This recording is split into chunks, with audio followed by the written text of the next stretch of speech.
반갑습니다. 김부수입니다. 예.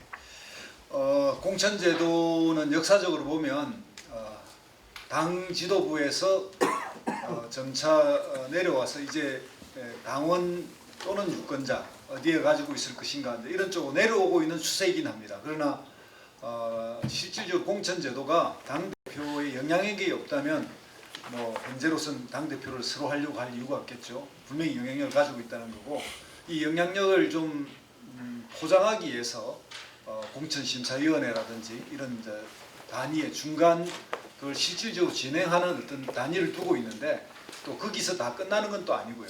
그래서 이제 또 자세히 보면 우리가 이제 지역구가 253개의 지역구인데, 이 지역구 전체가 다 경선을 하느냐, 또 한국 그 정당에서 보면 경선 비율이 한 30%도 안 됩니다. 그래서 전략 공천 또는 단수 공천 이런 이름으로 실질적으로 공천 제도라고 하는 제도가 무력화되어 버리는 그런 현상이 이제 복합적으로 있기 때문에 딱히 이런 공천 제도를 해야 된다고 말하기가 좀 어려운 측면이 있습니다. 왜냐하면 전일적으로 모두가 다 경선에 참여하지 않기 때문에 그렇기도 하거든요. 이런 것들을 이제 미리 생각하면서 봐야 될 것 같습니다.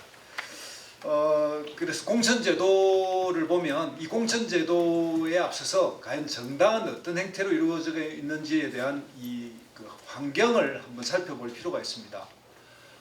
흔히 이제 제가 이래서 이야기하지만 한국 정치는 크게 이제 통치 시스템과 정당 시스템이 각각 다른 원리에 의해서 작동되고 있다는 겁니다.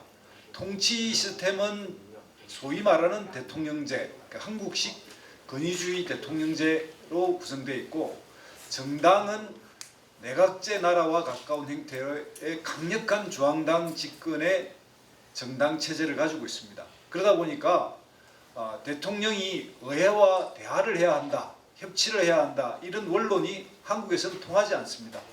대통령은 항상 야당 대표와 대립하는, 그러니까 의회와 대화는 하나도 안 하고 야당과 싸우는 것이 대통령의 일입니다. 그러니까 또 야당의 입장에서는 의회에서 대통령과 이야기하는 것이 아니라 야당 대표로서 그냥 야당으로서 대통령과 투쟁하는 것이 일상입니다. 이것은 바로 대통령의 통치 체제와 정당의 정당 체제가 충돌하기 때문인데, 문제는 그러면 미국은 대통령제를 하고 있는데 중앙당이 없습니다. 그래서 중앙당이 없으니까 어떻게 하냐면 공천을 대체로 이제 그 공천도 자세히 또 설명하시겠지만 지역의 유권자가 선출합니다. 그러니까 지역의 유권자가 선출하니까 중앙당이 없으니 의회 내에서 대통령과 대화를 합니다. 대체로 45대 55 안짝에서 양당이 구성되어 있고, 이 양당이 대화와 타협, 그러니까 대화와 타협의 국회의원 수를 10명에서 한 20명만 대통령이 여야 가리지 않고 자기 편을 만들면, 원래 대통령당과 야당의 야당이라고 야당 여당이라는 분류도 내각제적 분류입니다. 대통령제는 여야당이 없고요, 원내 1당, 원내 2당 이렇게 나누는데, 미국은 두 당이다 보니까 여야로 나눠도 상관없지만 대통령제이면서 양당제인 국가는 미국밖에 없습니다. 전 세계에. 그러니까 우리가 착각하는 게, 우리는 마치 대통령제 나라로서 일상적인 정치 시스템이 다 구성되어 있는 것 같지만 전혀 대통령제 나라로서의 구상은 50%밖에 적용이 안 되고, 정치의 대립과 투쟁은 내각제 국가식으로 하고 있습니다. 그런 상태에서 공천제도를 봐야 되는데, 그래서 공천제도에서 각 정당의 당대표 힘을 빼버리려면 흔히 말하는 국민경선, 영어로 말하는 프라이머리, 그러니까 한국은 잘못 알려져 있지만 그냥 오픈 프라이머리, 이런 이름으로 유권자가 공천을 하면 미국식 대통령제에 가깝게 갑니다. 그러니까 그냥 그 대통령제 하에라고 이야기하면. 근데 과연 이제 한국 정당이 그렇게 할 수 있는가?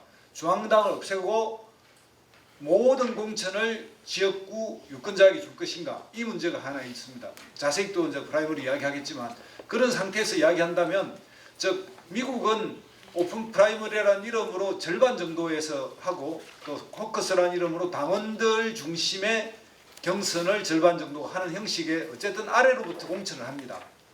그러나 한국은 아래로부터 공천이 거의 30%도 이루어지지 않는다는 것, 그 상태에서 봐야 되고요. 그러면 아래로부터 공천이 이루어지지 않는 형태의 정당에서는 공천 개혁을 어떻게 할 것인가? 지금은 대체로 모든 정당이 두 그 요소를 결합해서 공천을 하고 있습니다. 그냥 당은 50%, 여론조사 50%.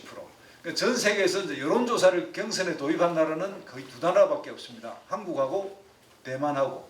그러니까 여론조사를 그러니까 프라이머리를 안 하니까 여론조사가 나름의 공정성을 가졌다고 생각하는 것 같아요. 그러니까 당원이 정파적 어떤 취향 이렇게 좀 치중돼 있으니까 좀 더 민심이란 이름으로 여론조사를 확인하는 이런 방식의 어떤 한국식 그러니까 편의주의 이런 게 도입되어 있는 거고 이게 이제 점점 한 10년, 20년 거의 한 20년 정도 됐죠. 그러니까 이게 되면서 점차 민심은 여론조사, 당심은 당원투표 이렇게 이제 굳어져 있습니다. 그런데 앞에 말한 대로 그러면 이러한 민심 50, 당심 50의 경선을 전면적으로 모든 당에서 모두가 복수의 후보를 가지고 하면은 공천이 개혁된 거죠. 근데 그렇게 안 한다는 거예요. 이런 원칙을 정해놓고 전략공천이니 경쟁자가 없으니 단수공천이니 이렇게 합니다. 그러니까 여기 이제 국회의원들 계시지만 국회의원들이 그렇습니다. 자기 지역에 선거를 할 때 야, 뭐 매우 경쟁자도 없는데 무슨 뭐 여기서 힘 빼게 그리고 뭐 선거법 위반의 사례도 많은데 그런 거 꼬투리 잡히게 무슨 경선이야 그냥 한 명으로 뽑아줘. 그러니까 공천심사위원들의 다수가 또 국회의원들로 구성되거든요. 그러니까 당수 공천을 그냥 100군데 이상 해버려요. 물론 한국 정당에서 그럴 수 있는 이유가 차고도 넘칩니다. 왜냐하면 지역으로 편중되어 있으니까요. 경쟁자가 그 지역 내에 잘 없거나 또는 뭐 이런 현역 국회의원이 있는 곳에 경쟁자가 잘 없는 이런 현상이 있는데 그럼에도 불구하고 복수의 후보를 항상 경선으로 그것도 최소 3개월, 최대는 한 6개월 전에 선출하면 한국이 공천의 어떤 핵심이 일어나는데 한국은 공천이 여러분 기억해 보시면 아시겠지만 후보 등록 3일 전까지, 후보 등록 하루 전까지 이루어집니다. 그러니까 모든 공천이 다른 나라 같은 경우에는 거의 3개월 전에 해서 충분하게 유권자에게 알려서 선거를 치르는데 한국은 유권자들은 공천이 누가 되는지 모르고 마지막 공고물이 집에 들어와야 후보가 누군지 알아요. 그런 그것만 가지고는 잘 모르니까 당 보고 찍는 겁니다. 이런 식으로 한국에서 이 공천제도의 핵심이라는 게 그렇게 어렵습니다. 그래서 지금이라도 지도부가 만약에 공천 핵심을 해야겠다고 생각한다면 전략공천, 단수공천, 기타 무슨 공천 이런 걸 일체 다 없애버리고 복수의 경선을 통해서 어쨌든 뽑는다. 당헌 비율이든 여론조사 비율이든 또는 무슨 배심원 비율이든 이런 걸 두면 그 비율을 딱 정해서 사전에 예측 가능한 공천 제도가 있다면 이것이 저는 공천의 이제 가장 핵심적인 개혁이다 이렇게 생각을 합니다. 그런데 그런 정도의 이제 결단을 과연 할 수 있느냐? 그런데 그런 게 문제고요. 그 다음에 이제 우리가 이준석 당대표 시절에 그 후보자 자격 심사라도 해서 시험이라도 치자 이런 이야기를 하는데 그게 저는 필요하다고 봅니다. 그런데 이제 그런 자격 심사의 시험이든 또 후보자들끼리 모아놓고서 충분한 토론을 벌리고 또 어쨌든 당원 내에서 질문과 대화를 통해서 토론 배틀을 벌리고 그리고 충분한 연설 기회를 보장해서 그리고 나서 당원 투표를 하거나 이런 절차도 거의 안 갖추고 진행되기 때문에 누가 누군지 모르는 상태에서 조직력을 많이 가지고 있거나 또는 이름이 유명하거나 이런 사람들 위주의 국회의원이 나오는 이런 일이 벌어지고 있습니다. 그래서 그런 것들을 좀 합리적으로 충분히 절차와 지금처럼 온라인이 발달되어 있다면 홈페이지나 이런 데 충분히 그 경력과 이력, 연설 장면 이런 걸 공개해서 적어도 3개월 전에 또 충분한 예비 선거 기간을 거쳐서 공천하면 지금보다 좀 더 나은 사람으로 공천할 수 있지 않을까. 네, 저는 10분 안에 마치겠습니다. 이상입니다.